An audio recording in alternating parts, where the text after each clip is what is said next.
orang yang merasakan kegembiraan penuh itu yang dinamakan dengan sukacita. Nah, sebelumnya itu mau mengucapkan selamat tahun baru di 2021.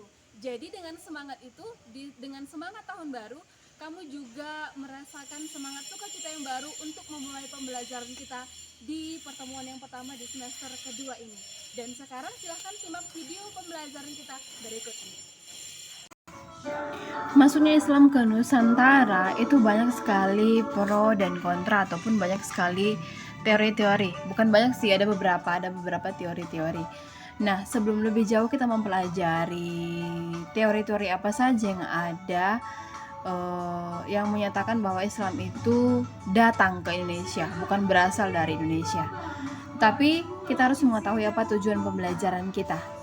Dengan mempelajari proses masuknya Islam ke Nusantara, diharapkan siswa mampu dengan semangat tetap menjaga budaya asli Indonesia, agar siswa tetap menghargai perbedaan agama, khususnya yang ada di lingkungan sekitar kita. Nah, Islam dan silang budaya di Nusantara itu akan kita pelajari. Nanti ada beberapa tema, ada 6 tema, yang itu semuanya mengenai Islam. Tetapi yang kita pelajari terlebih dahulu itu adalah kedatangan Islam ke Nusantara. Nah, seperti yang sudah disinggung sebelumnya, ada beberapa teori. Nah, tetapi proses masuknya Islam ke Nusantara itu semuanya melalui jalur perdagangan. Nah, teori-teori itu seperti ada teori Persia, ada teori Arab, ada teori Gujarat. Lari-lari dia ya. Nah, yang pertama sekali kita bahas itu adalah teori Gujarat. Nah, teori Gujarat ini menyatakan bahwa Islam masuk ke Indonesia pertama datang dari teori Gujarat. Ini menceritakan bahwa Islam ini ke Nusantara pada abad ke-13 dari pedagang India Muslim. Teori ini berkembang dari Pichnapal. Pichnapal ini berasal dari Universitas Leiden yang mengatakan bahwa asal muasal Islam dari Gujarat dan juga Malabar. Kemudian orang Arab ini bermasbah ke Syafi'i dan bermigrasi ke India. Dan orang India inilah yang membawa ajaran agama Islam ke Nusantara. Nah, pendapat ini juga ditegaskan oleh Snoks Horgenci. Jadi, dalam buku Snok ini menyatakan bahwa hubungan dagang Indonesia dengan India telah terjalin lama, sangat lama. Kemudian inskripsi tertua tentang Islam ini terdapat di Sumatera yang memberikan gambaran hubungan antara Sumatera dengan Gujarat ini memang sudah pernah ataupun sudah lama terjalin, khususnya dalam hubungan dagang. Nah, satu hal yang membuktikan bahwa Islam itu datang ke Indonesia, bukan berasal dari Indonesia, itu dari beberapa batu nisan yang ada di Nusantara dengan batu nisan yang ada di Gujarat itu hampir mirip, sama dengan batu nisan. Jadi batu nisan yang ada di Nusantara mirip dengan batu nisan yang ada di Gujarat. Nah, teori yang kedua itu adalah teori Persia.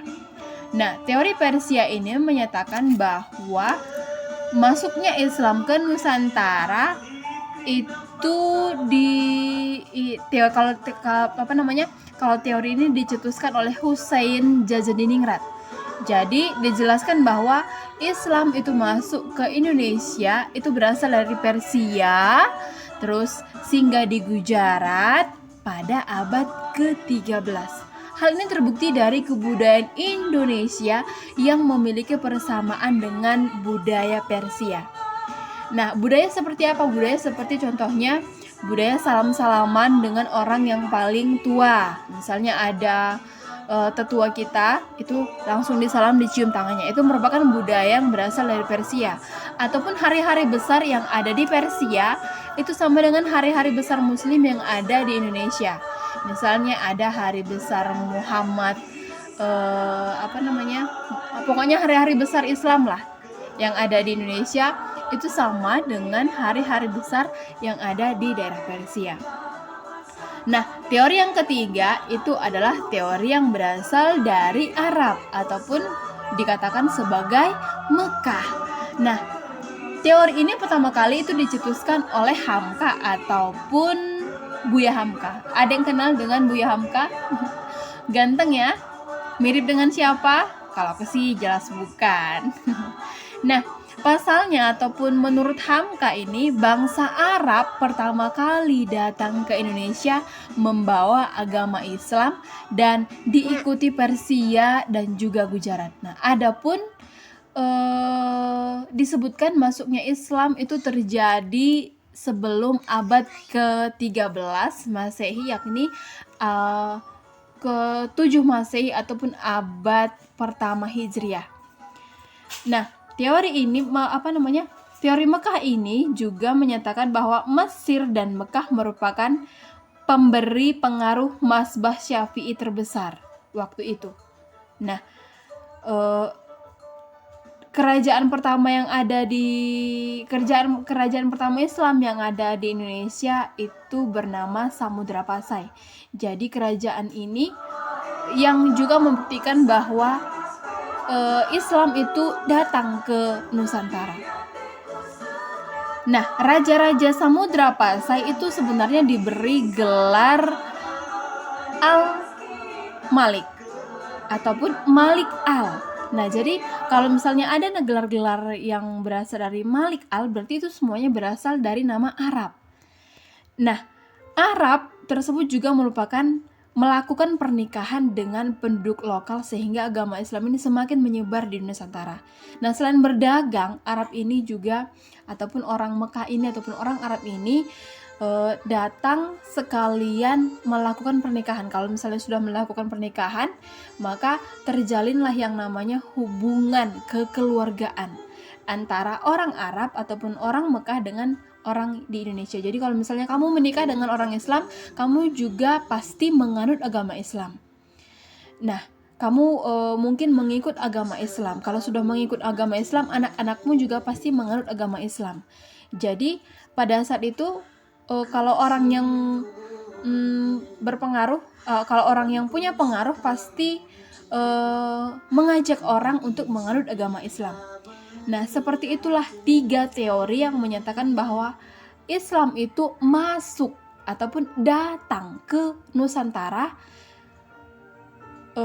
melalui 3 teori. Ada tadi teori apa saja? Teori Mekah, teori Persia, dan juga teori Gujarat. Nah, ketiga teori ini seperti yang sudah saya sebutkan sebelumnya, itu ketiga teori ini semuanya berawal dari proses perdagangan. Para pedagang datang ke Indonesia menyebarkan agama. Hei, aku punya agama. Hei, aku punya agama Islam, Islamnya sederhana. Jadi makanya berangsur-angsur agama Islam itu banyak diikuti oleh Nusantara. Nah, sampai di sini dulu materi kita. Tugas kamu adalah buatkan perbandingan masuknya agama Islam dari ketiga teori. Teori Gujarat, teori Mekah, dan juga teori Persia. Sampai sekian dulu pertemuan kita. Sampai ketemu di materi berikutnya. Salam SFD, semangat, fraternitas, Dina. Dan salam jas merah. Jangan sesekali melupakan sejarah.